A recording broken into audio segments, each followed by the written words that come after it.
3월 8일 주일 예배를 우리 유초동부 예배를 다 같이 드리도록 하겠습니다. 우리 신앙 고백 사도신경 하시겠습니다. 전능하사 천지를 만드신 하나님 아버지를 내가 믿사오며 그 외아들 우리 주 예수 그리스도를 믿사오니 이는 성령으로 잉태하사 동정녀 마리아에게 나시고 본디오 빌라도에게 고난을 받으사 십자가에 못 박혀 죽으시고 장사한 지 사흘 만에 죽은 자 가운데서 다시 살아나시며 하늘에 오르사 전능하신 하나님 우편에 앉아 계시다가 저리로서 산자와 죽은 자를 심판하러 오시리라. 성령을 믿사오며 거룩한 공회와 성도가 서로 교통하는 것과 죄를 사하여 주시는 것과 몸이 다시 사는 것과 영원히 사는 것을 믿사옵나이다. 아멘.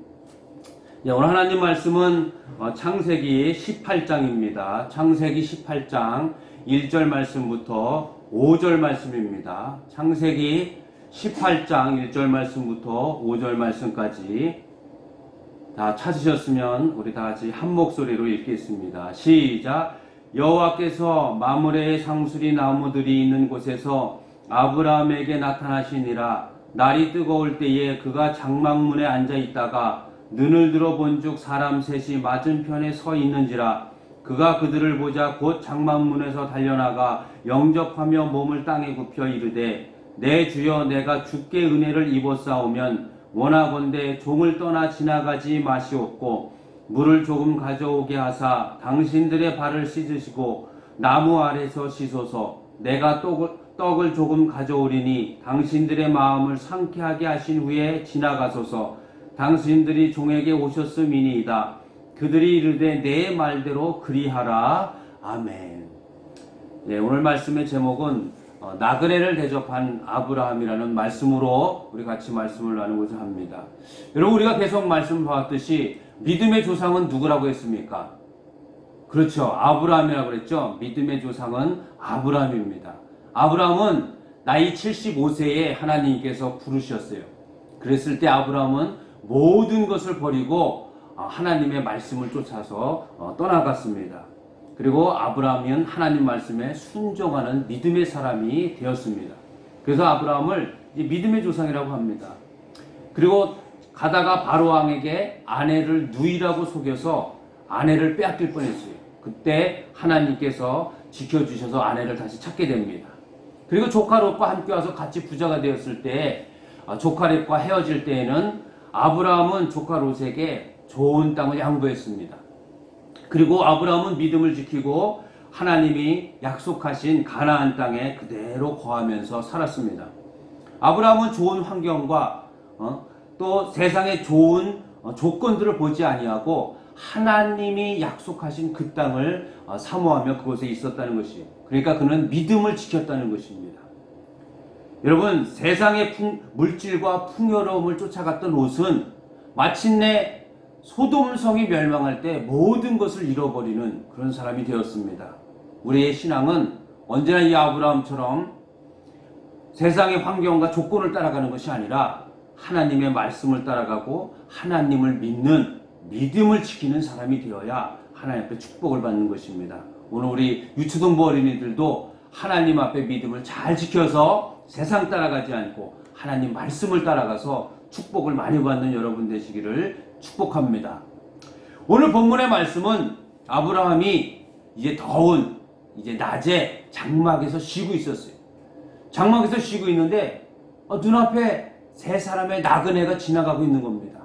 아브라함은 그때 벌떡 일어나서 그들에게 달려가서 몸을 굽혀 그들에게 인사를 하고 그들을 영접합니다. 이 더운 날 이곳을 지나가는 사람들을 대접하기 위해서입니다. 얼마나 더울까? 얼마나 힘들까? 그래서 아브라함은 모르는 사람들이지만 나그네들을 객진히 모셔와서 그들을 대접하는 것이에요.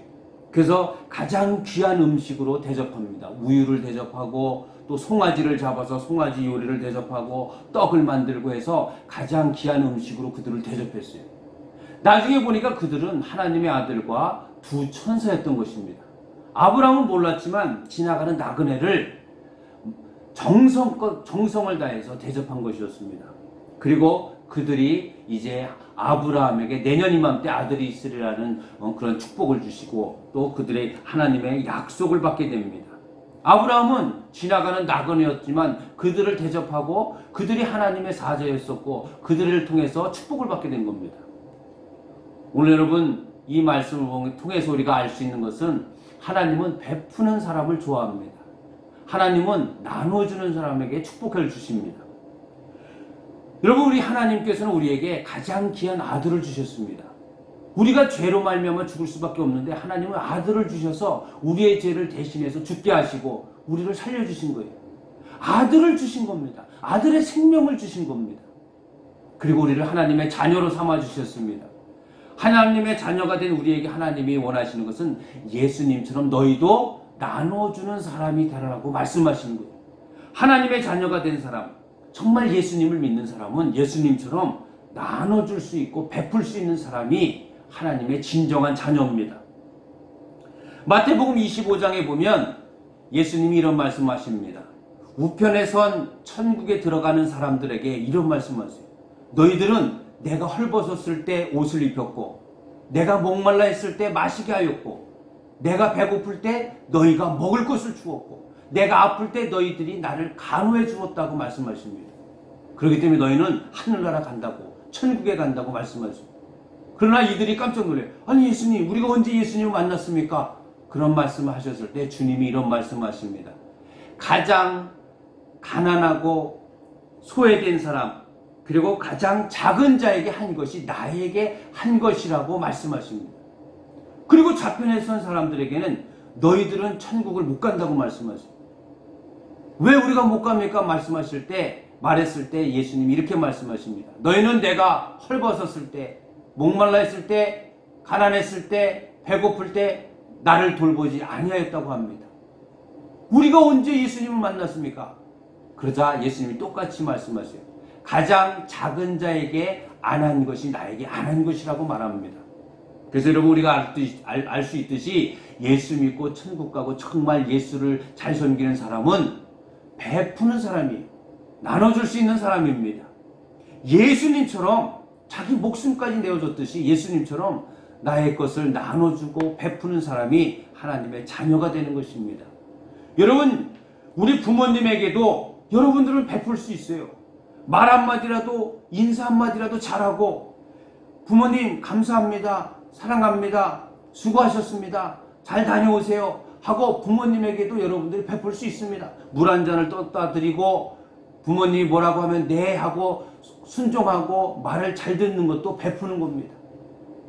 또 여러분 친구들이 힘들어하는 친구들이 있으면 친구가 되어주고 그가 어려울 때 같이 나눠주고 함께하는 것도 나눠주는 겁니다. 여러분들을 가르치는 교사 선생님들에게도 마찬가지. 여러분들이 말을 잘 듣고 고맙습니다. 감사합니다. 그 말을 하는 것도 나눠주는 겁니다. 우리 예수 믿는 사람들은 나눠줄 수 있어요.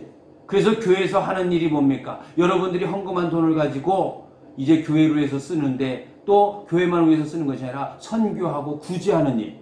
또 우리 교회 같은 경우는 그 어려우신 어르신들 모셔다가 식사 대접도 합니다.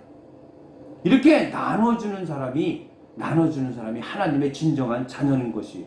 오늘 아브라함이 다른 사람들 지나가는 사람들 섬겨서 복을 받았듯이 우리 초등부 어린이들도 이제는 나눠주고 베풀고 내 부모에게도 내 형제에게도 친구들에게도 우리 교사 선생님들에게도 또 내 이웃 어려운 사람들에게도 나눠줄 수 있는 사람이 되어서 하나님이 축복하실 때 많은 축복을 받을 수 있는 여러분들 우리 유초등부가 되시기를 예수님의 이름으로 축복을 드립니다. 아멘. 우리 주기도문으로 마치도록 하겠습니다. 하늘에 계신 우리 아버지여, 이름이 거룩히 여김을 받으시오며 나라에 임하옵시며 뜻이 하늘에서 이루어진 것 같이 땅에서도 이루어지이다. 오늘날 우리에게 일용할 양식을 주옵시고 우리가 우리에게 죄 지은 자를 사하여 준 것 같이 우리 죄를 사하여 주옵시고 우리를 시험에 들게 하지 마옵시고 다만 악에서 구하옵소서. 대개 나라와 권세와 영광이 아버지께 영원히 있사옵나이다.